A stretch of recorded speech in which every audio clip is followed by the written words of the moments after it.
Mes chers madridistas, le Real Madrid rejoue au foot demain. Et pour l'occasion, Xabi Alonso a donné sa conférence de presse d'avant-match aujourd'hui.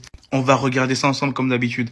Pour commencer, nous voulons faire un bon match au Bernabéu demain. Nous voulons de bonnes sensations avant la trêve. Jusque-là, on est d'accord avec lui.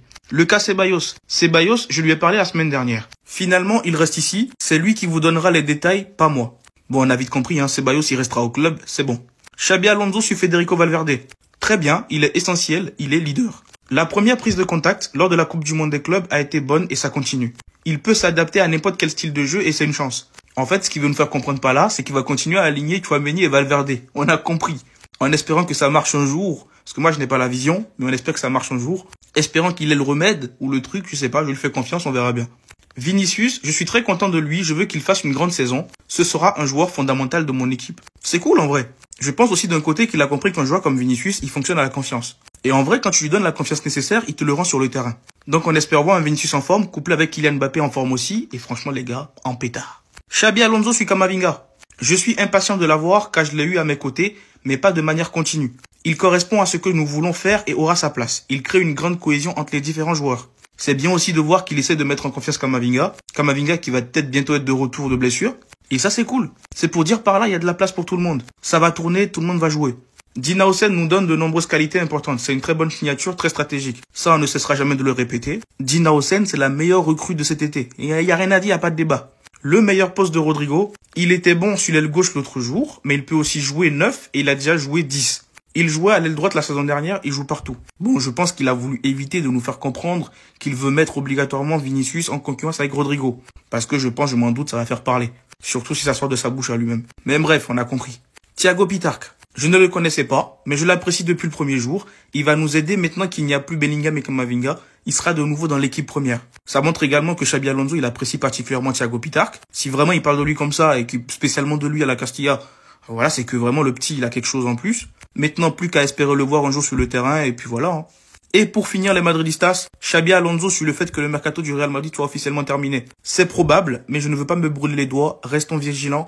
Attendons de voir, mais ça y ressemble. Bon, on a compris, il veut pas dire tout de suite c'est terminé, c'est pas terminé. Au cas où il y a une opportunité en fin de mercato là, en dernier jour de mercato. Surtout qu'on sait que le Real des fois là, les derniers jours de mercato, ils aiment bien aller piocher un truc. Mais bref. Mais sinon, voilà, je vous ai résumé un peu la conférence de presse de Xabi Alonso. Dites-moi ce que vous en pensez dans les commentaires. Pour ceux qui savent pas, je commente les matchs du Real Madrid en live sur TikTok. Donc pour ceux que ça intéresse, n'hésitez pas à vous abonner. Généralement, ça se passe bien et j'espère qu'on va... Les amis, Xabi Alonso a tenu une conférence de presse avant un match du Real Madrid contre Mallorca qui se jouera demain à 19h30. Donc restez jusqu'à la fin pour savoir tout ce qu'il a dit. Nous voulons faire un bon match à domicile demain. Nous voulons de bonnes sensations avant la pause. C'est-à-dire, demain même avant la pause, on a déjà tué le match. Mais on espère aussi que Mallorca ne va pas jouer en bloc bas. Dani Ceballos reste au Real Madrid, Xabi Alonso l'a confirmé. Dani Ceballos, je lui ai parlé la semaine dernière. Finalement, il reste ici. C'est lui qui vous donnera les détails, pas moi. Donc les histoires de Marseille ou de Real Betis, c'est terminé. Il reste maintenant au Real Madrid. En tout cas, même s'il ne sera pas titulaire, il pourrait être un bon remplaçant. Camavinga, j'ai hâte de le retrouver. Il va beaucoup nous aider. Ses qualités sont énormes. Ses coéquipiers l'aiment beaucoup. Bon là, il va venir concurrencer maintenant avec Aurélien Tchouaméni. Aurélien Tchouaméni qui est plus dans l'impact physique, dans l'agressivité. Et Eduardo Camavinga qui est plus dans la technicité, mais il est pas mal aussi défensivement. Vinicius, je suis très content de lui. Je veux qu'il fasse une grande saison. Ce sera un joueur fondamental. Xabi Alonso sait quoi faire avec Vinicius Junior. Petite erreur sur le banc.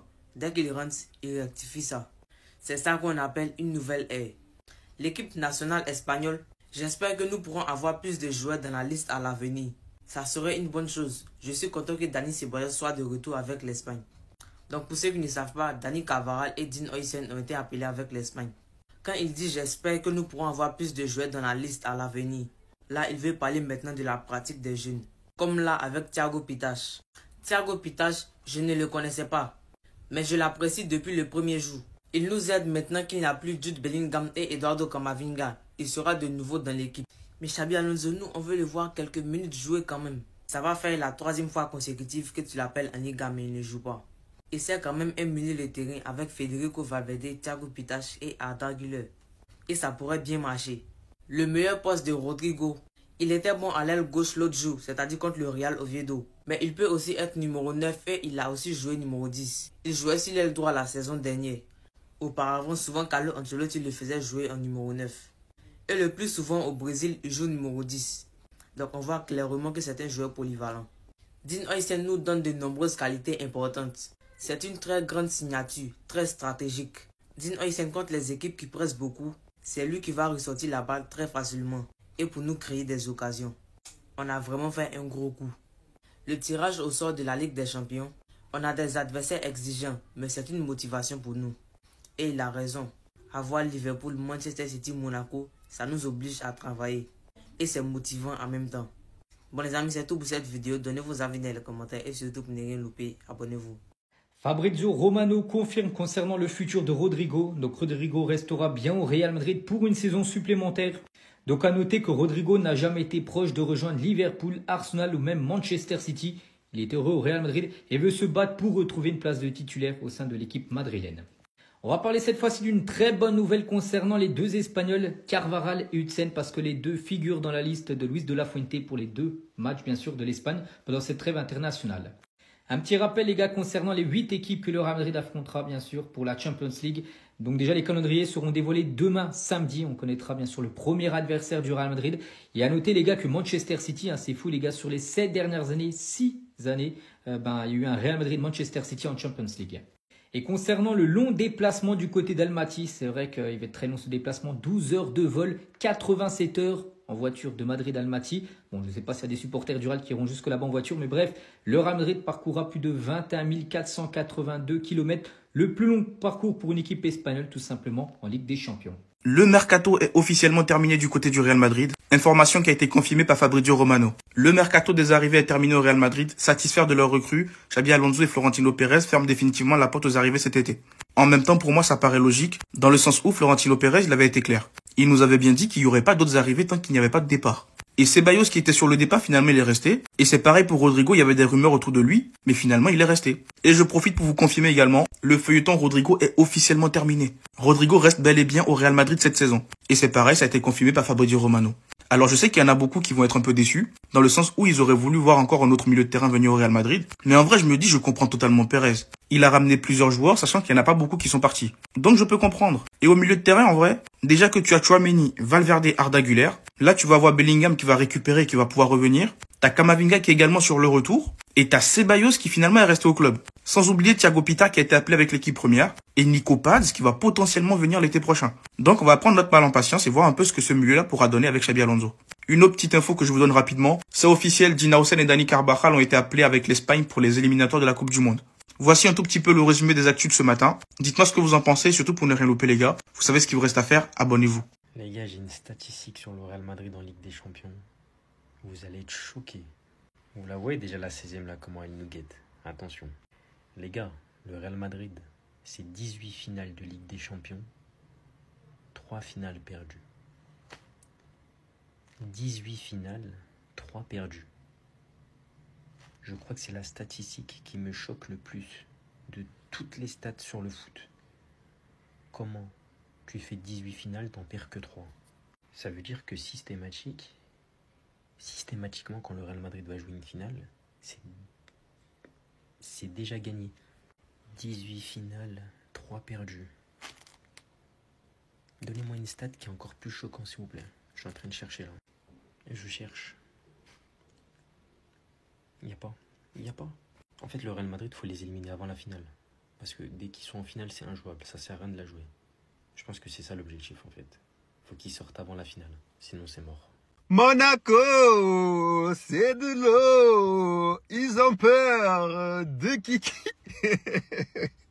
Les gars, Monaco, ils ont envoyé un petit message. Hola, Kylian. Ça sent pas bon. Ça sent pas bon.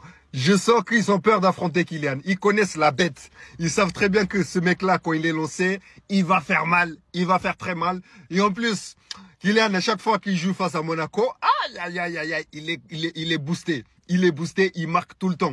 Du coup, pour, entre guillemets, calmer tout ça, calmer les choses, là, on voit un petit Monaco que fait un petit clin d'œil à Kylian Mbappé.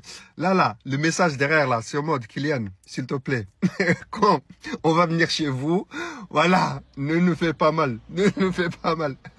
N'oublie pas les années que tu as passées chez nous, ok?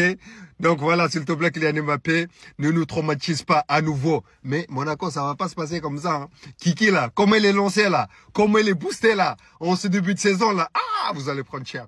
Je pense que vous allez prendre cher. Et vous connaissez la devise, minimum triplé. Pour que le Real Madrid gagne la Ligue des Champions, on est obligé de passer par Manchester City et Liverpool. C'est une dinguerie, les gars. Chaque année, on prend City. Si t'as pas un Real City, c'est pas une Ligue des Champions. Mais me faites pas jurer, les gars. Liverpool n'est pas un problème. Liverpool est loin d'être un danger en Ligue des Champions pour le Real Madrid, croyez-moi. Prenez-moi pour un fou si vous voulez, hein, mais Liverpool, on va leur faire un boulot, les gars. Le genjutsu qu'ils vont prendre. Pour moi, faut se méfier de City. Faut se méfier de Monaco, les gars. Et je vous jure que la Juve, ça peut faire mal. Sinon, le reste, les gars, je vous jure, c'est pas un problème. Carrément, je préfère me taper Liverpool plutôt que Newcastle. Maintenant, vous allez voir ce que le Real de Xabi Alonso peut faire. L'année dernière, on vous a laissé jouer, on vous a laissé vivre. C'était bien la Ligue des Champions sur le Real Madrid. On vous a laissé vous disputer pour la gagner. Maintenant, papa est de retour. Papa s'est réveillé de son long sommeil. Vous allez voir ce que le Real Madrid va faire. Vous allez voir ce que Kylian Mbappé va vous faire. Cette année, les gars, c'est tout droit. Et je me répète, Liverpool ne fait pas peur. Arrêtez de faire passer Anfield pour la terreur du monde. Ils vont rien faire. Bref, sur ce, c'est léger, c'est pas lourd. Abonnez-vous, on est ensemble. Les gars, moi je sais reconnaître un prime. Et j'ai l'impression que Mobutu est en train de nous débloquer un nouveau prime.